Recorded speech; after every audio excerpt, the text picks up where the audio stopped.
लेकिन आज जलसे का माहौल हमने जो बिगाड़ दिया है, इसको कॉमेडी और साहब सिर्फ अपनी सलाहियत का धौंस जमाने के लिए, अल्फाज और जुमले से खेलने के लिए जो मंच मैंने बना दिया है, उसका रिजल्ट ये निकला कि आज लोग कहते हैं कि तुमसे अच्छी कॉमेडी वो दूसरा शख्स कहता है।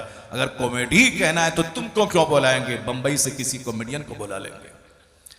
जलसे में उतने लोग नहीं होते हैं जितने उलमा कराम आज आपके स्टेज पर है।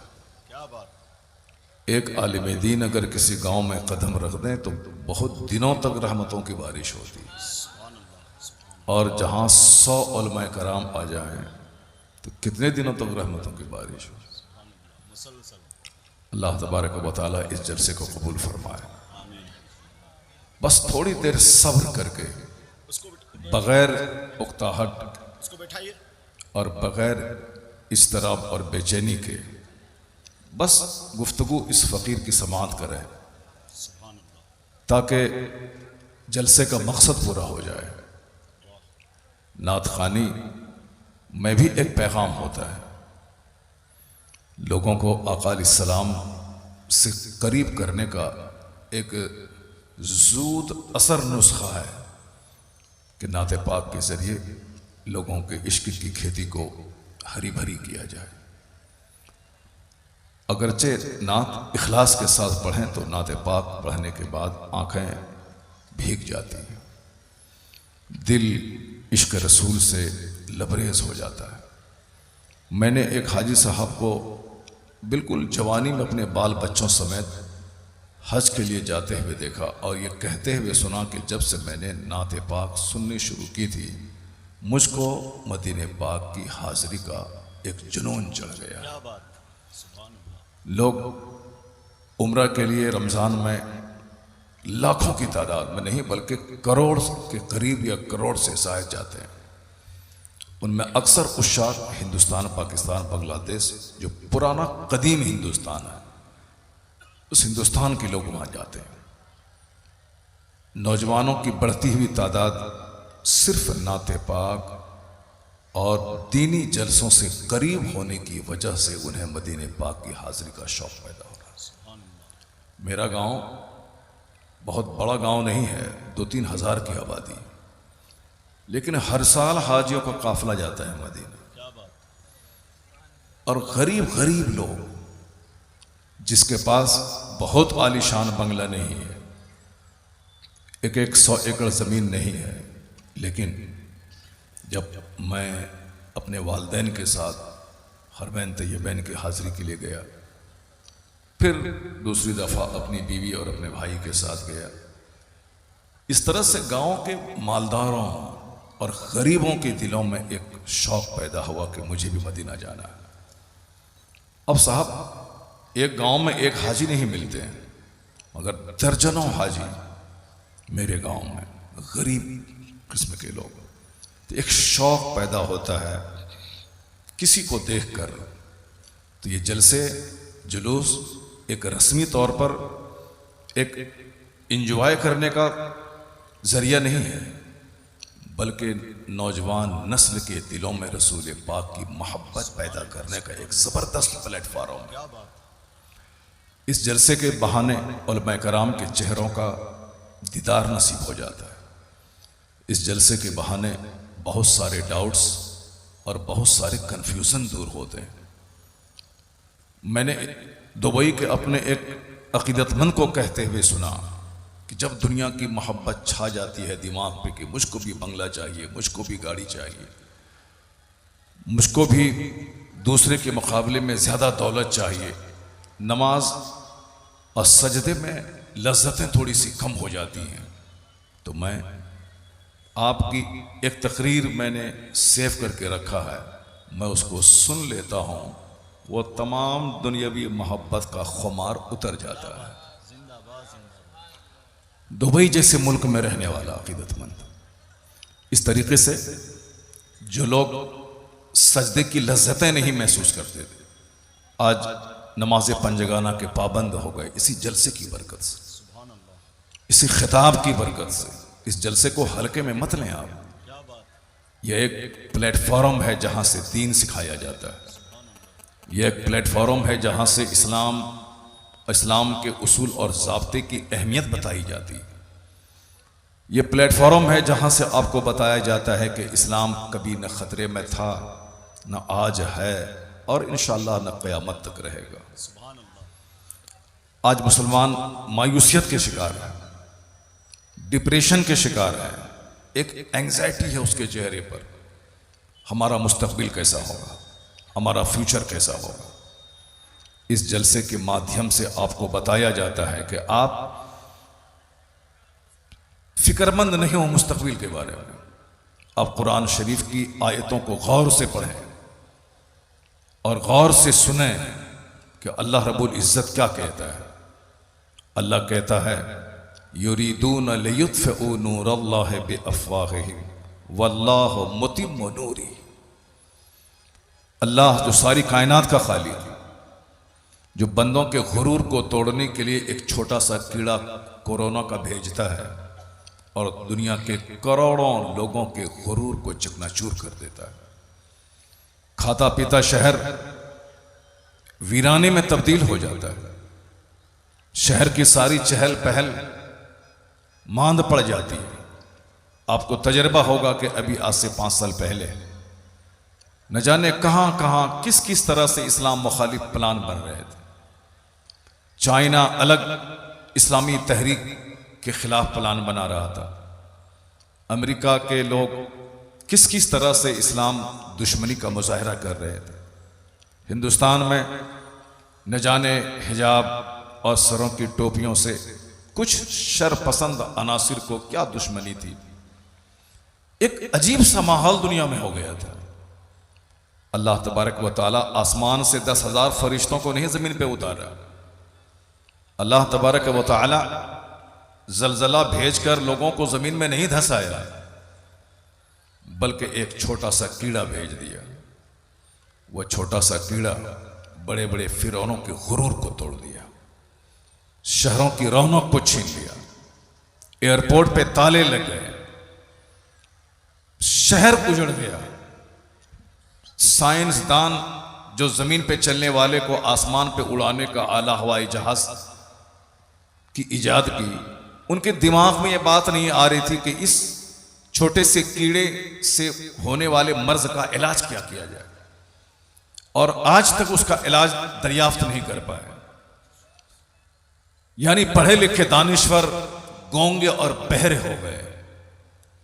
लोग इस मर्ज से बचने के लिए सिर्फ आइसोलेट होने को एक तदबीर उन्होंने दुनिया वालों के सामने रखी।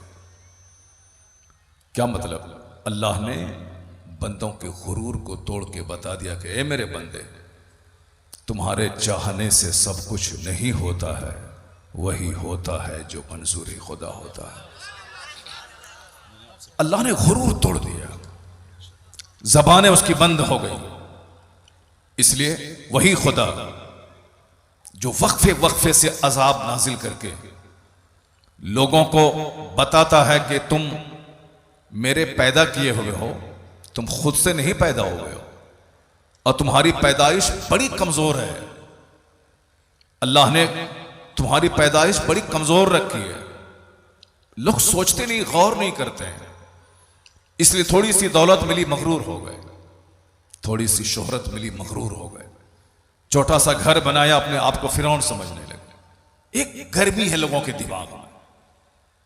अभी मैं जब क़यामगाह से आ रहा था तो जो साहब मुझको ला रहे थे उन्होंने लोगों से कहा कि हट जाओ, गाड़ी को जाने दो, हमारे खास मेहमान जा रहे हैं, जिसके लिए हमने जलसा सजाया है वो मेहमान जा रहे हैं। उन्होंने हाथ से इशारा किया कि रास्ता खाली करो। वो समझ गया कि हमको हाथ दिखला रहा है। वो आंख दिखाने लगा कि तुमने मुझको हाथ दिखलाया है। ये तो इस बंदे ने बहुत सब्र किया, वरना 2-4 तमाचा उसके चेहरे पे लगा देता है। सबको गर्मी है, गर्मी, अजीब सी गर्मी। अल्लाह ताला उस गर्मी को कब तोड़ता है? जब बंदा वेंटिलेशन पे चला जाता है, जब ऑक्सीजन की कमी होती है, जब वह चारों शाने चित होता है, तब अल्लाह ताला उसके गुरूर को तोड़कर बता देता है कि सेहत भी मैं देने वाला हूं और बीमारी भी मैं देने वाला हूं। गुरूर तो सबका अल्लाह तोड़ देता है, लेकिन बंदा थोड़ी सी नेमत पाने के बाद मगरूर हो जाता है। अब जरा देखिए कुरान शरीफ में अल्लाह तबारक व तआला बंदों की सच्चाई को बयान करते हुए क्या कहता है। अल्लाह कहता है फलियंजुरिल इंसानु मिम्मा खुलिक़ मिन माइन दाफिक़ यख़रुजु मिन बैनि सुल्बि वत्तराइब इन्नहु अला रजइही लक़ादिर। A man should consider in his creation. आदमी को सोचना चाहिए। अल्लाह ने ब्रेन सोचने के लिए दिया है, हाथ हरकत करने के लिए दिया है, पांव चलने के लिए दिया है। अगर पांव से बंदा नहीं चले तो 1 दर्जन खतरनाक बीमारी हो जाएगी। जैसे आजकल शुगर के मरीज को डॉक्टर मशवरा देते हैं कि दवाई जो खाते हो खाओ, लेकिन इस दवाई में अगर ज्यादा फायदा देखना चाहते हो तो तुम 1 घंटा मॉर्निंग वॉक किया करो। लोग अपने घर में बैठे रहते हैं, खाए और सोए, नतीजे में खतरनाक बीमारी ने सबको अपनी चपेट में ले लिया। 105 केजी के लोग हो गए। ये पांव अल्लाह ने हरकत के लिए दिया है। लोगों ने इस पांव को हरकत देना छोड़ दिया तो अब 1 दर्जन बीमारी का सामना कर रहे हैं। अल्लाह ने यह पेट दिया है ताकि इसमें एक मशीन लगाई है, ताकि लोग खाए, वो दाना पच के वहां से एक तरफ ब्लड बने, एक तरफ स्टूल बने, एक तरफ यूरिन बने। एक सिस्टम है, अगर यूरिन बनना बंद हो जाए तो बंदा तड़प तड़प के मर जाएगा। अगर ब्लड बनना बंद हो जाए तो बंदा तड़प तड़प के मर जाएगा। तो ब्लड बनना यह हमारी जरूरत है। हजारों लोग दिल्ली के एम्स में पड़े हुए हैं जिसका ब्लड नहीं बन रहा, तो लाखों रुपए उसके जिंदा रखने के लिए ब्लड चढ़ाने पे खर्च हो गए। तो जिस तरह पेट का काम है दाने को पचा करके पूरे जिस्म को हरकत में रखने के लिए यूरिन, स्टूल, ब्लड ये सब बना के आदमी को चुस्त और तंदुरुस्त रखना है, उसी तरह एक आंख अल्लाह ने बनाई ताकि दुनिया को देखा जाए, कुदरत के जलवे को महसूस किया जाए। ये पहाड़, ये नदी, ये नाले, ये डेजर्ट, ये आसमान, ये जमीन, ये सूरज, ये सितारे, आखिर किसने पैदा किया और क्यों पैदा किया? ये रात क्यों बनी? ये दिन क्यों बना? ये हमारे खाने के लिए सिर्फ 1 सेब काफी था। जो डॉक्टर कहते हैं कि रोजाना 1 सेब ले, वो डॉक्टर के पास जाने से बच जाएगा, क्योंकि सेब स्टेमिना को मजबूत करता है, सेब डाइजेस्टिव पावर को मजबूत करता है। शुगर वाला, हार्ट वाला, बीपी वाला, जो भी मर्ज है सबके लिए सेब मुफीद है। एक सेब भी काफी था, लेकिन अल्लाह ने सेब ही नहीं दिया, अल्लाह ने संतरा पैदा किया। अनार, जो रोजाना 1 अनार खाए वह बीमारी से दूर रहेगा। अनार लाजवाब, संतरा लाजवाब, सेब लाजवाब। अभी इस गर्मी के मौसम का फल आम, ये तो सेब का भी सरदार है। जब बंदा पसीने में शराबोर होता है, पसीने के जरिए उसकी एनर्जी लॉस होती है, 1 गिलास आम का जूस सारी एनर्जी उसको वापस कर देता है। गरीबों का फल आम, सस्ती कीमत पे दस्तयाब ये आम। आखिर जरा गौर करें कि अल्लाह ने सिर्फ 1 सेब ही बनाता तो काफी था, लेकिन एक आम है तो 1000 टाइप के आम हैं। नेपाल में एक अलग आम मिल रहा है, बंबई में अल्फांसो अलग है, साहब बिहार में एक लेंगड़ा और मालदा आम अलग है, अमेरिका में जाए वहां का आम अलग है। आम एक है मगर डिफरेंट टाइप का, सेब एक फल है मगर डिफरेंट टाइप का, अनार एक है मगर दर्जनों टाइप का, दाल सिर्फ दाल है, दाल ही काफी है सेहतमंद रहने के लिए। 6 महीने से मेरा तजर्बा है। दाल एक जबरदस्त ताकत पहुंचाने का जरिया है, लेकिन दाल भी हजारों टाइप की। साहब मसूर की दाल, चने की दाल, अरहर की दाल। अब मसूर की दाल है तो वो भी दर्जनों टाइप की दाल, अरहर की दाल है तो वो भी दर्जनों टाइप की दाल। कभी गौर किया? बस गुटखा खाया, थूक फेंका, हुल्लड़बाजी किया, दूसरों की शादी ब्याह में नाचा कूदा गाया, सो गया, उठ गया, मर गया, बस यही जिंदगी है।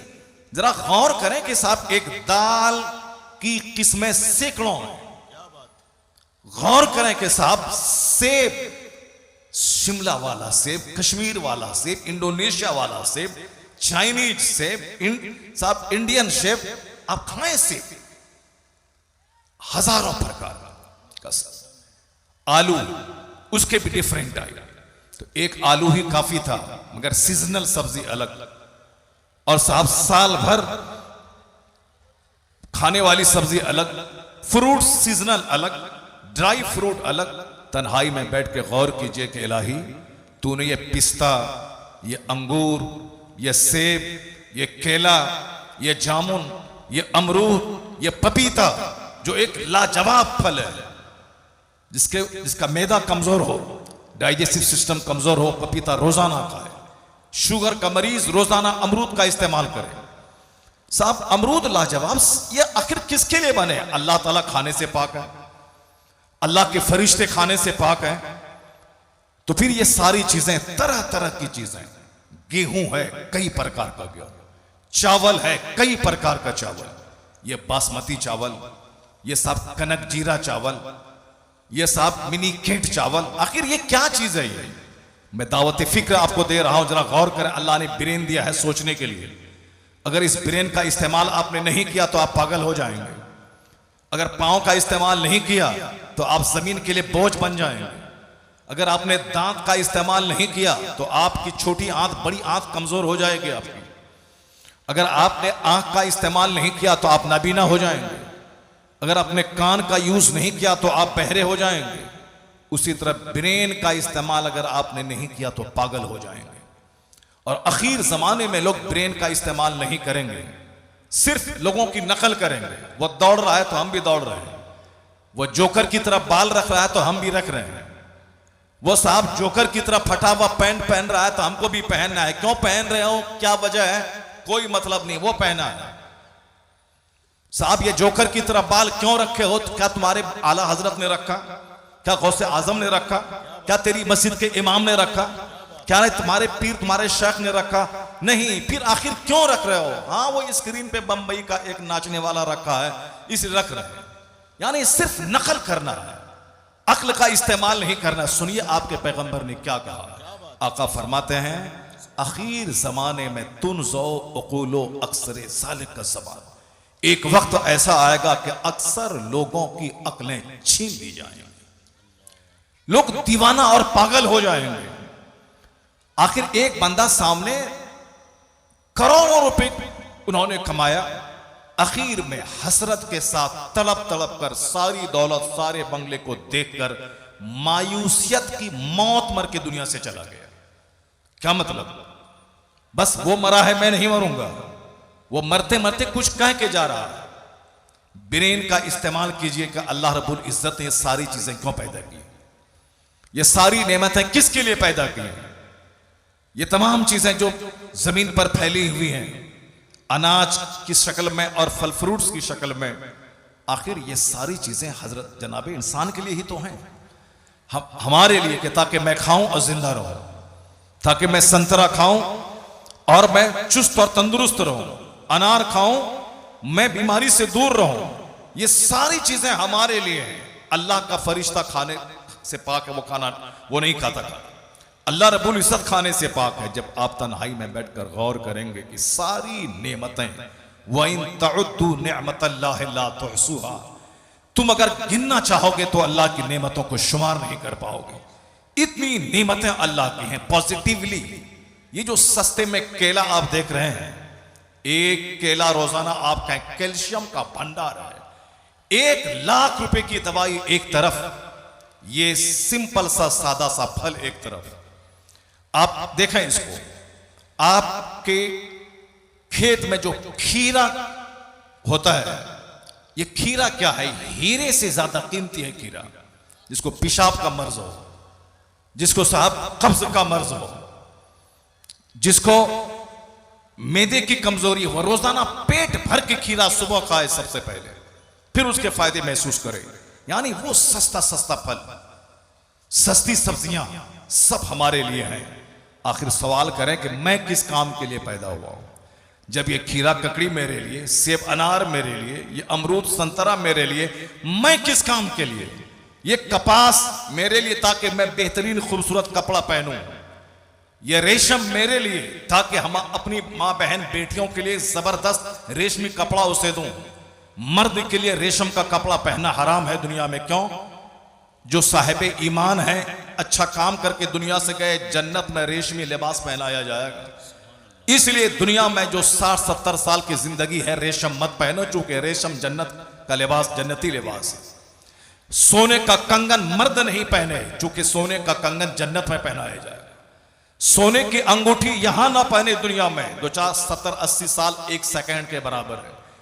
सबर करें, जन्नत में सोने का कंगन पहनाया जाएगा, जन्नत में रेशमी लिबास पहनाया जाएगा।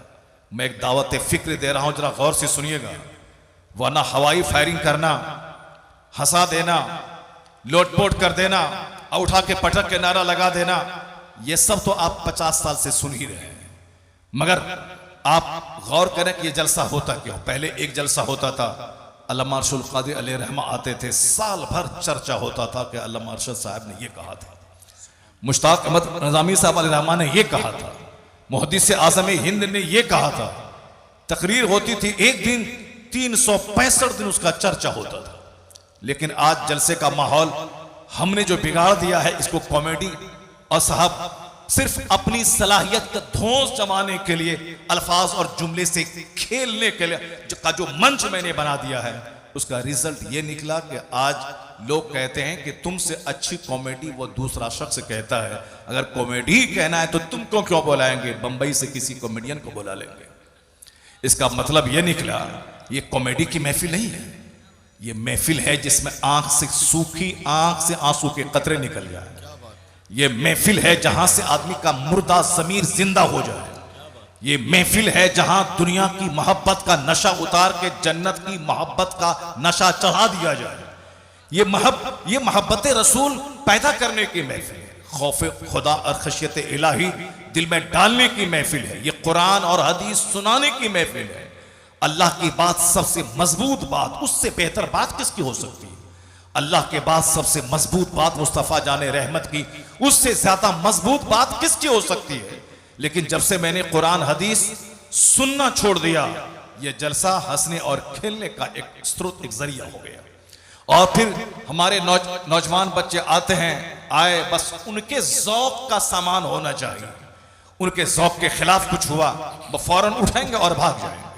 ये ब्रेन दिया अल्लाह ने सोचने के लिए, तन्हाई में बैठ के सोचें।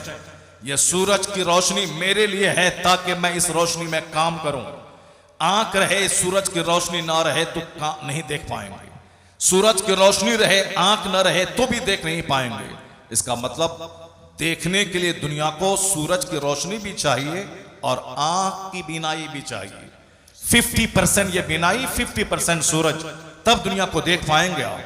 अल्लाह ने सूरज का एक बहुत बड़ा रोशनी का भंडार दिया हमारे लिए। रात नींद के लिए बनाई अल्लाह ने मेरे लिए। मौसम की तब्दीली, सिर्फ गर्मी का मौसम रहता तो बंदे का जीना मुश्किल हो जाता, या सिर्फ जाड़े का मौसम होता तो जीना मुश्किल हो जाता, या सिर्फ बरसात का मौसम होता तो जीना मुश्किल हो जाता। बंदे की तबीयत इख्तलाफ पसंद है, बंदे की तबीयत तब्दीली पसंद है।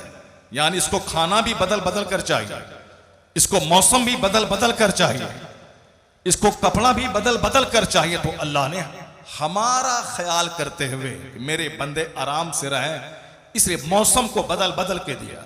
कभी बारिश का मजा, कभी गर्मी का मजा, कभी सर्दी का मजा, कभी रात की नींद का मजा, कभी दिन के उजाले का मजा। इन्न फी खल्क़ि समावाति वल अर्द वख्तिलाफिल लैलि वन नहार लआयातिल लिउलिल अलबाब अल्लज़ीना यज़कुरून अल्लाह क़ियामन व क़ुऊदन व अला जुनूबिहिम व यतफ़क्करून फ़ी ख़ल्क़ि समावाति वल अर्द रब्बना मा ख़लक़्त हाज़ा बातिला सुब्हानका फ़क़िना अज़ाबन नार। अल्लाह कहता है, doubtless in the creation of the heavens and the earth, बिला शक्को शुबा जमीन आसमान की पैदाइश में रात और दिन के बदल बदल कर आने में अक्लमंदों की आंख खुलने की बात है। अक्लमंद है वो अल्लज़ीना यज़कुरून अल्लाह क़ियामन व क़ुऊदन व अला जुनूबिहिम। अक्लमंद की तारीफ हमारा पैदा करने वाला खालिक कहता है। अक्लमंद वो है जो उठ खड़े, लेटे, बैठे अपने परवरदिगार को याद करते हैं।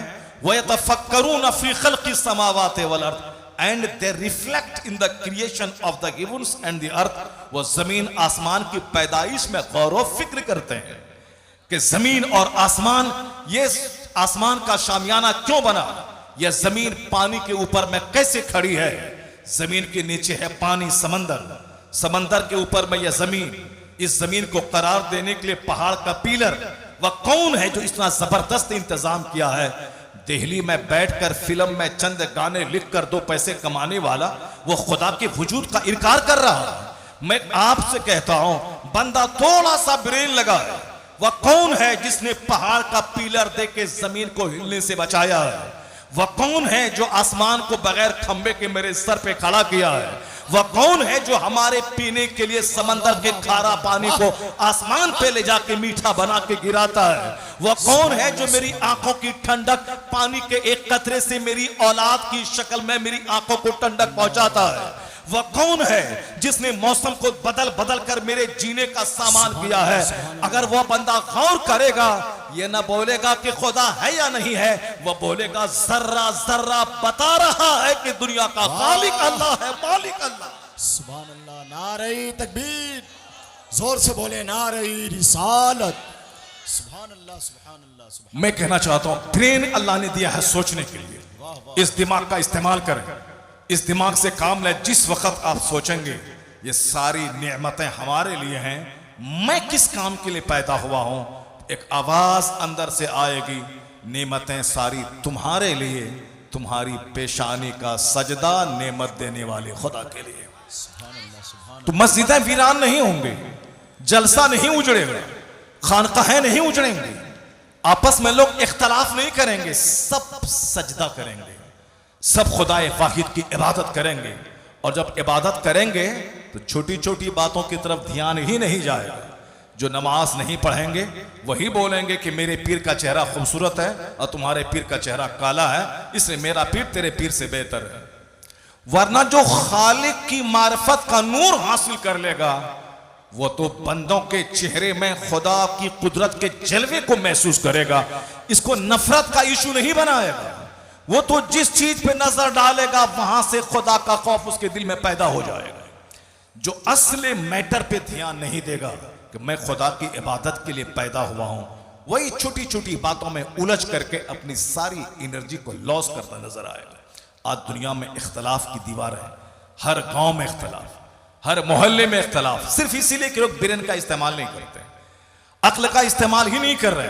अक्ल का इस्तेमाल करें तो लड़ने की इबादत से फुर्सत नहीं मिलेगी कि वो लड़ाई झगड़ा करें।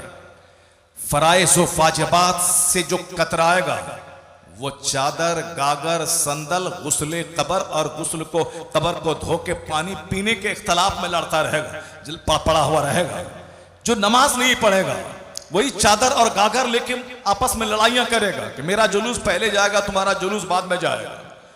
जो फराइज़ व वाजिबात की अदायगी नहीं करेगा वही मुहर्रम के अखाड़े के लिए जंग करेगा। जबकि खुदा की कसम, अगर कोई जिंदगी भर मुहर्रम का जुलूस नहीं निकाला तो क़यामत के दिन अल्लाह सवाल नहीं करेगा कि तुमने मुहर्रम का जुलूस क्यों नहीं निकाला। अल्लाह की कसम, अगर किसी ने अपने पीरो मुर्शिद के मजार पे अगर झूमर नहीं लगाया, क़यामत के दिन खुदा सवाल नहीं करेगा कि तुमने अपने मुर्शिद की कब्र पे झूमर क्यों नहीं लगाया। अल्लाह की कसम, अगर तुमने अपने पीरो मुर्शिद के मजार पे अगर छत नहीं डाला, क़यामत के दिन ये सवाल ही नहीं होगा कि तुमने अपने पीर साहब की कब्र के ऊपर में छत क्यों नहीं बनाया, ये सवाल नहीं होगा। अगर कोई सारी जिंदगी 11वीं की फातिहा नहीं दिलाई, ये सवाल नहीं होगा कि तुमने 11वीं की फातिहा क्यों नहीं दिलाई। अगर कोई सारी जिंदगी बगदाद मोहल्ला नहीं गया, अल्लाह की कसम ये सवाल नहीं होगा कि तुम बगदाद क्यों नहीं गए। अलबत्ता हज नहीं किया, इस्तिताअत के बावजूद ये सवाल होगा कि तुमने हज क्यों नहीं किया, ये सवाल होगा। सबसे पहला सवाल क़यामत के दिन ये होगा, इन्ना अव्वल मा युहासबु बिहिल अब्द यौमल क़यामति सलात। क़यामत के दिन सबसे पहला सवाल यह होगा कि तुमने नमाज़े पंजगाना पढ़ी या नहीं पढ़ी। सबसे बड़ा फर्ज, हज से भी बड़ा फर्ज नमाज है, रोजे से भी बड़ा फर्ज नमाज है, ज़कात से भी बड़ा फर्ज नमाज है। नमाज के बारे में क़यामत के दिन सबसे पहला सवाल होगा, जिसके बारे में पहला सवाल होगा। कोई तबसरा नहीं कर रहा, कोई डिबेट नहीं कर रहा, कोई बात नहीं कर रहा। अगर कोई सर पे अमामा नहीं पहने, यह सवाल ना होगा अमामा पहनना फर्ज नहीं है। यह सवाल नहीं होगा कि तुमने पगड़ी क्यों नहीं पहनी। नंगे सर भी कोई नमाज पढ़े नमाज हो जाएगी। अगर अकीदा मजबूत है, वह सुन्नी सऊल अकीदा है, रसूल पाक की तौहीन नहीं करता है, तो फिर वो अगर बगैर टोपी के भी नमाज पढ़ ले नमाज हो जाएगी, अगर आजिज़ीन के सारी के तसव्वुर से अगर पढ़ रहा है। लेकिन अगर किसी का अकीदा खराब हो जाए, वो 50 पगड़ी पहन ले, वह दाढ़ी साहब नाफ तक लटका ले, जब अकीदा ही खराब है तो उसकी नमाज ही कबूल नहीं होगी। मगर जोर टोपी और अमामा पे है, और जो फर्ज है उसको तर्क किए हुए हैं। जोर दाढ़ी पे है, मगर जो फर्ज है, फर्ज आजम है, उसके ताल्लुक से ला ताल्लुकी है। मसहब अजमेर जाना है हर महीने की 6 तारीख को। क्यों जाना है? इसलिए जाना है ताकि गरीब नवाज के आस्थाने से बेटा मिलता है, वहां जाने से बेटी मिलती है, वहां जाने से साहब दौलतें मिलती हैं। फला आदमी हर महीने की छठी को अजमेर गया तो उनके पास 2 मशीन थी, वह 100 मशीन बना लिया। उनके पास एक घर था, 50 घर हो गया। यानी वो सलील सी दुनिया को हासिल करने के लिए अजमेर मोहल्ला का सफर करता है। जबकि अजमेर में जिसकी कब्र है वो पैदा हुए थे ईरान में। ईरान छोड़ के उन्होंने दर्जनों ममालिक का सफर किया। पहले हाफिज, कारी, आलिम, मुफ्ती बने, फिर 30 साल तक अपने मुर्शिद उस्मान हारूनी का बिस्तर ढोया।